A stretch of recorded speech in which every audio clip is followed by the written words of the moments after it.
삶에 말씀을 더하는 말씀 플러스.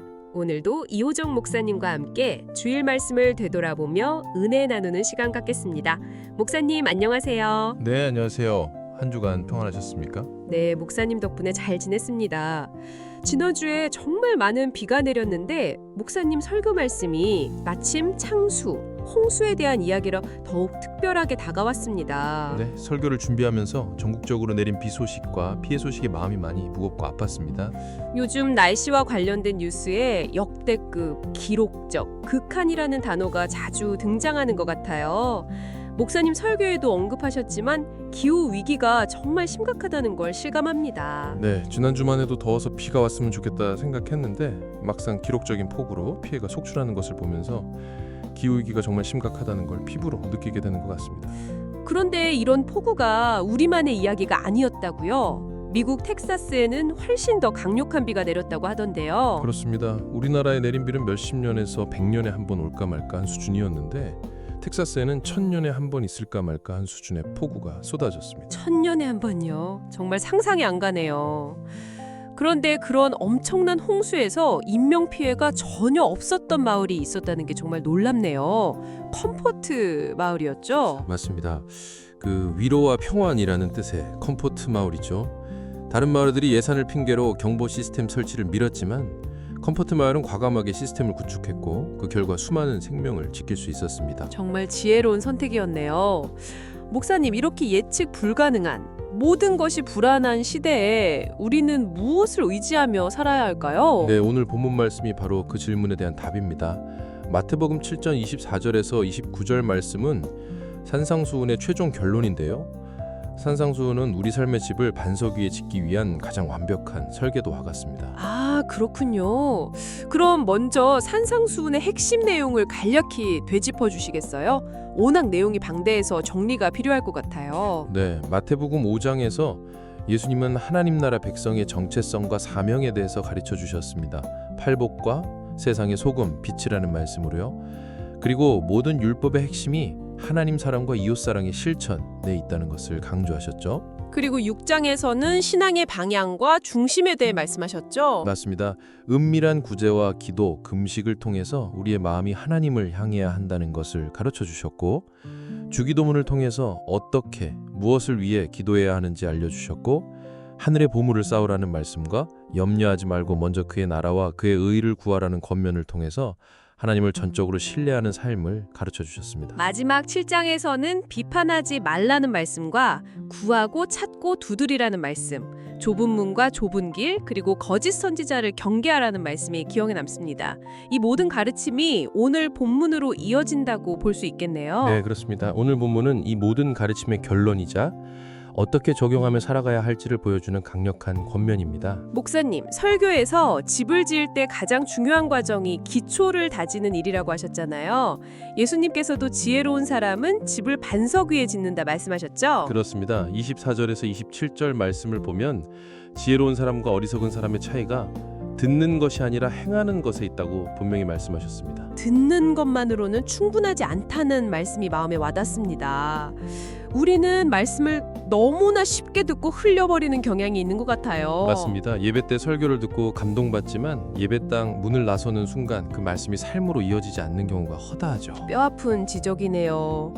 서로 사랑하라는 말씀은 너무나 잘 알지만 정작 집이나 직장에서 실천하는 건 쉽지 않다는 말씀도 정말 공감됐습니다. 맞습니다.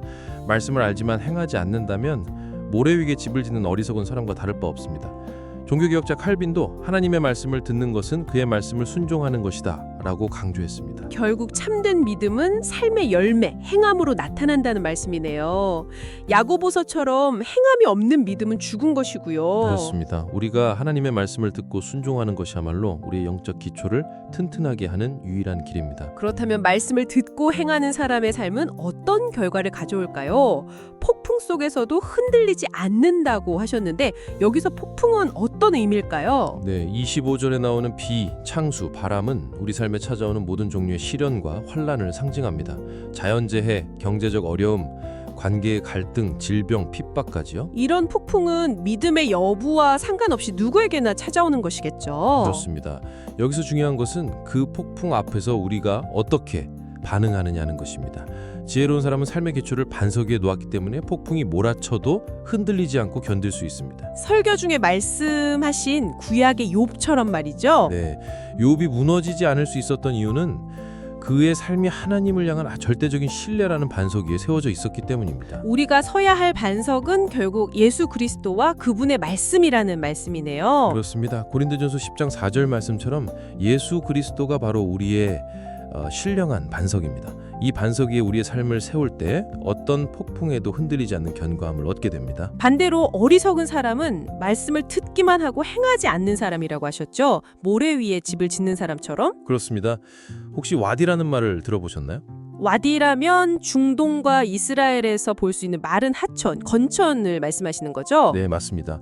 평소에는 괜찮아 보이다가 비가 오면 엄청난 물이 밀려오는 곳이죠. 네. 당시 사람들이 와디에 집을 짓는 경우가 실제로 있었어요. 눈앞에 편리함만 보고 기초 없이 집을 짓는 거죠. 하지만 그런 집은 비가 오면 속수무책으로 무너질 수밖에 없습니다. 예수님께서 그 무너짐이 심하니라고 말씀하신 게 단순한 실패가 아니라 회복하기 어려운 완전한 붕괴를 의미한다는 말씀이 무섭게 다가왔습니다. 네, 우리도 모래 위에 집을 짓고 있는지 정직하게 돌아봐야 합니다. 세상적인 성공과 명예, 물질적인 풍요를 쫓는 삶은 겉으로 보기엔 화려해 보여도 영적인 기초가 없으면 작은 시련에도 쉽게 무너지기 마련입니다. 그렇네요. 돈이 전부인 줄 알다가 경제적 어려움이 닥치면 절망하고 사람들의 인정에 목매다가 비난 한마디에 낙심하는 모습이 바로 모래 위에 지은 집이 무너지는 모습이군요. 맞습니다. 지금까지 안전했다고 해서 앞으로도 안전할 것이라 착각하면 안 됩니다.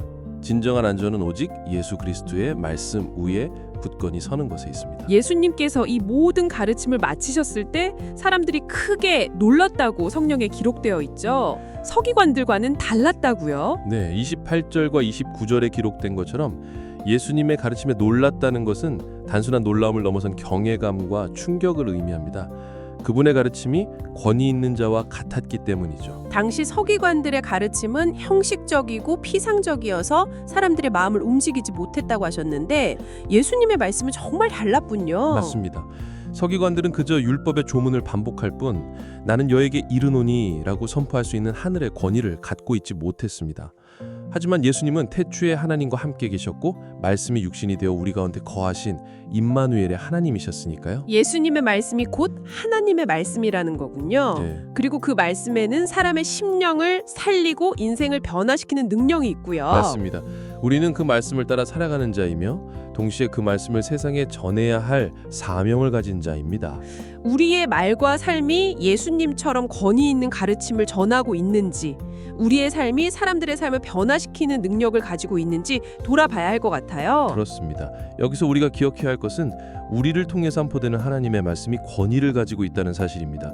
우리가 예수 그리스도의 말씀 위에 굳건히 서서 삶에서 실천할 때 우리의 삶이 살아있는 복음이 됩니다. 아, 그렇군요. 우리의 착한 행실을 보고 세상 사람들이 하나님 아버지께 영광을 돌리게 된다는 말씀이 바로 이런 의미였군요. 네, 맞습니다. 우리의 말과 행동에 하나님의 권위가 실리게 되는 거죠. 목사님, 오늘 산상수훈 대단원 마무리하며 예수님의 말씀을 듣고 행하는 것이 얼마나 중요한지 다시금 깨닫는 시간이었습니다. 예측 불가능한 시대를 살아갈 때 하나님의 말씀만이 참된 지혜와 평안을 주는 유일한 기초가 된다는 말씀이 가장 기억에 남습니다. 네, 우리 삶의 기초를 점검하고 우리가 무엇 위에 집을 짓고 있는지 돌아보며 주님의 말씀을 우리의 삶의 유일한 반석으로 삼기로 결단해야 합니다. 이 결단이 우리의 삶과 교회를 굳건하게 세우고 수많은 영혼에게 살아있는 복음의 능력을 증거하는 통로가 될 것입니다. 아멘. 오늘도 귀한 말씀 전해주신 이우정 목사님께 감사드립니다. 감사합니다. 삶에 말씀을 더하는 말씀 플러스. 다음 주에 다시 찾아오겠습니다. 감사합니다.